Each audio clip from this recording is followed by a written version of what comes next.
Pirmiausia, sakau tiems, kurie atvažiuoja pas mus tikėdamiesi rasti kažkokį fabriką, tai sakau, kad mes nesam kažkokie labai dideli verslininkai, mes esam amatininkai. Gyvenam čia, kuriam, ekologiškai ūkininkaujam, gaminam ekologiškus produktus, viską gaminam iš to, ką patys užsiauginam. Mes kuriam kokybišką produktą ir matom tame prasmę.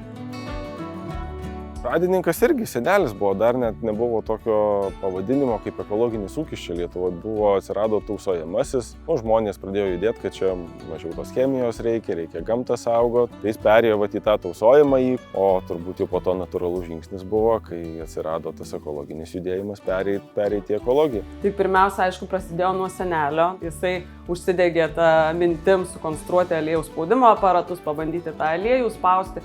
Ir kaip ūkyje pradėjo dirbti mano mama buhalterė ir kažkaip bendrai jie sutarė, kad su užaugintų produktų su chemija nenorim vartoti, tai ir patiems reiktų kažkaip jau dirbti ir orientuotis į tą ekologinę kryptį labiau.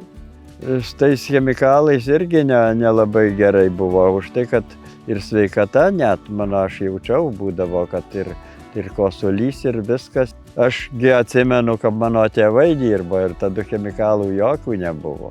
Kiek turėjom gyvulių, tai mėšlų tręšėm visada. Ir mano tėvai ir taip darė, ir aš kiek sugebėjau, tiek darau. Galų gale ir dar mes beveik ir netręšam.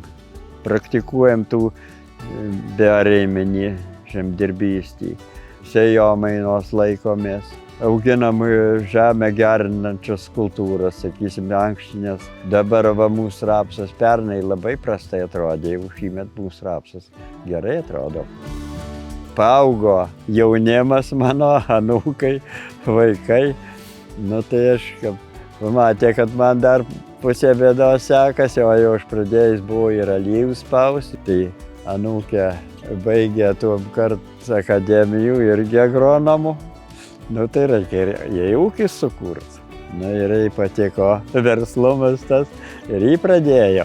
Tai dabar irgi turi ir malūną, ir liofilizatorių turi įsitaisęs ir čia tose pačiose patalpose dar dirbam visi. Į bendrą katilą tai mano ūkis atneša į senelio aliejinę kanapes. Tai kanapes jau auginu tik tai aš. O visos kitos kultūros tai tradicinės daugumoje, kažkiek sėklininkystės, dobilų sėklą auginu, vis kažką naujo pasibandyti noris, ne visada pasiseka. Mes visi turim po savo, kaip sakyti, atskirą ūkį, bet visi dalyvaujame ir vienas kito veikloje. Prisidedam, kiek kam reikia pagalbos. Planuojamės viską atskirai, o kai reikia, tai vieni kitiems pagelbėjam. Turbūt taip, jeigu gali ir yra reikalas, tai ir padedi. Aš labiausiai patenkintas, kad tavo šeima yra draugiška. Mes vienas kitų 100% pasitikim.